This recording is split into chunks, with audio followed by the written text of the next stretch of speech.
Welcome back to Digital Rage. I'm Jeff, the producer here at Buyer Company. Today is the first installment of the 8 strategies for identifying and overcoming marketing pain points in cybersecurity. This is point 1. We'll just dive into it quickly, but if you want to download the whole book and get all 8 in depth, go to jbuyer.com. So let's check out number 1. How to simplify cybersecurity messaging and still sound smart. Welcome to the deep dive. Today we're digging into just one source, nice and focused. It's an article by Jeff Buyer called How to Simplify Cybersecurity Messaging and Still Sound Smart. Yeah, and this piece, it really hits on something big, doesn't it? It's, way broader than just cybersecurity, really. Definitely. It's talk about anything complex. How do you get these sophisticated tech ideas across without sounding, confusing or losing your street cred? Exactly. And that's our mission for this deep dive.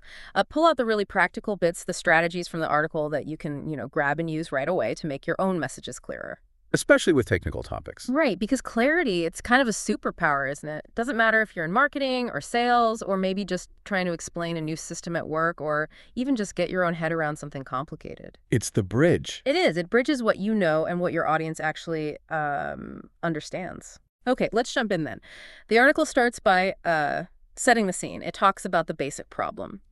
In fields like cybersecurity and lots of tech areas, really, the default is, it's complexity. It kind of has to be sometimes. Mm-hmm. The subject matter is complex. You've got acronyms everywhere, intricate systems, ideas that are pretty abstract. But the article points out the downside, the negative effects of leading with all that complexity, especially in your messaging. If you just sort of dump features and jargon on people, what happens? Well, yeah, the source says it just sounds like a spec sheet, right? Dry, boring. Totally. Not exactly gripping stuff. And it confuses people, doesn't it? Prospects don't immediately see, what's in it for them. Exactly. And confusion. It's a killer. It stops people from understanding, sure, but it also stalls any kind of action. In sales, it can literally kill deals. Oh, for sure. And maybe even worse, it can actually make your brilliant tech seem less valuable. All that amazing innovation gets kind of buried under jargon. So the article's main point, the core argument, is actually pretty interesting. It argues that clarity, it's not about dumbing things down. It's not pretending the tech isn't smart. No, it flips that completely. It says clarity itself is the competitive advantage. Okay, unpack that a bit. Well, think about it. If everyone else in the market is defaulting to this dense technical language, and you're the one who makes it easy to understand. Ah, right. That makes you stand out. Massively. It's a huge differentiator. You're removing the friction, the effort the audience has to put in just to figure out what you're even offering. That makes so much sense. Make it easy for people to see the value, and they're more likely to choose you. So, okay, how do we actually achieve this clarity? The article gives some concrete strategies. What's number 1? Strategy 1 is, it sounds basic, but it's critical and often missed because, the tech folks and marketers are just so close to it. Speak benefits, not features. Oh, yeah. The temptation is huge, isn't it? You're proud of the technology. You want to shout about the AI-powered XDR with behavioral anomaly detection. It sounds so advanced. But who is that really for? Good question. Right. And the article's point is that most of your audience, especially the decision makers, they aren't buying a list of features. They're buying an outcome. They're buying relief from some kind of pain point. So instead of that tech-heavy description, what does the source suggest? How should we phrase it? It says shift to the result. So instead of listing the specs, you talk about the benefit. Get peace of mind knowing threats are caught before damage happens. Something like that. Ah, okay. That immediately hits differently, doesn't it? Peace of mind, avoiding disaster. It's tangible, human. Exactly. And there's a really crucial point here in the article, this benefit focus. It's especially vital for the non-technical bosses, the CFO, maybe the COO. Right. They might not care how it works. Probably not the deep details, no. But they absolutely care about the bottom line results. Things like risk reduction, saving time, protecting the budget. Your message has got to resonate with their priorities. Speak their language. Often that's the language of results, value, money. Makes sense. Okay, strategy 1. Benefits over features. Got it. What's the next strategy from the article? Strategy 2 is about the words you use and how you explain concepts. Use plain language and analogies. Now, this isn't about talking down to people, is it? That's important. No, not at all. The article's really clear on this. Using plain language isn't making the idea simpler or dumber. It's making the explanation sharper, clearer, more accessible. Okay. So the idea is cut the jargon where you can. And if you do need to bring in a complex technical concept, use a simple, relatable analogy to, bridge that understanding gap. Yeah, the examples in the piece are good for illustrating this. Like, instead of just saying perimeter security. You could say it's like building a digital fence around your system. Right. Or the one about zero trust. That's often tricky to explain. Oh, yeah. Instead of getting lost in, network segmentation or mutual authentication details up front, the analogy was something like, every door in your house requires a key, even the bathroom. Huh.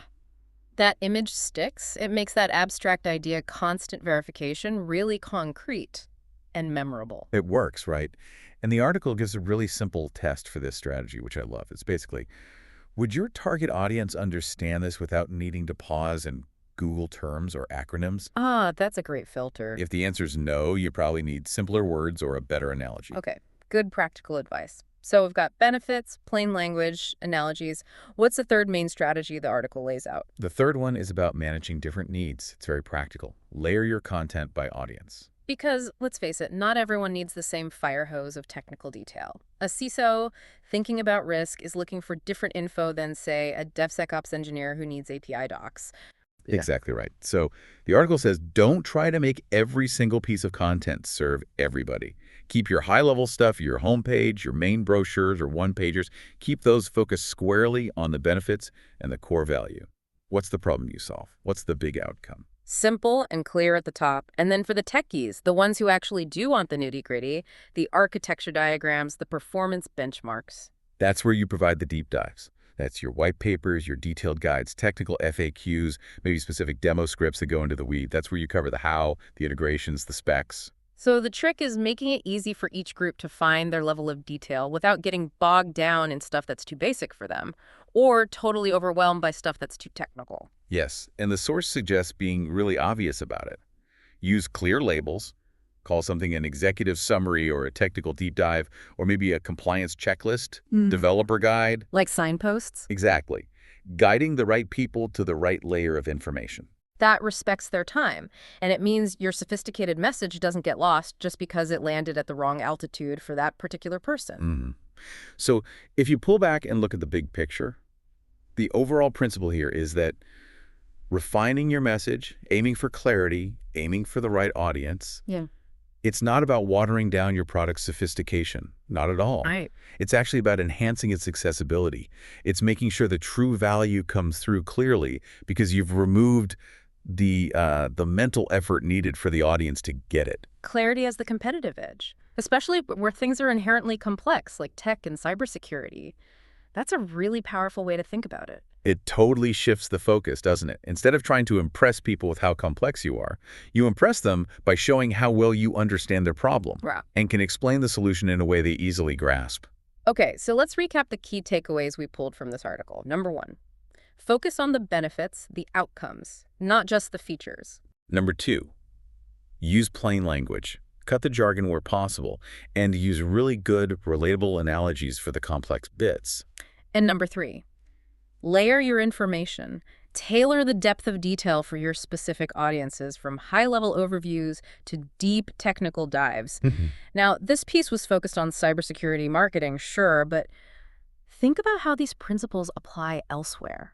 Maybe in your own work, or even just everyday life. The next time you have to explain something technical. Yeah, maybe in a team meeting or giving a presentation or even just, explaining a new gadget to a friend or family member. Ask yourself, am I leading with the cool specs or am I explaining what it actually does for them, the benefit? Is my language clear or am I falling back on jargon they might not know? And am I giving them the right amount of detail?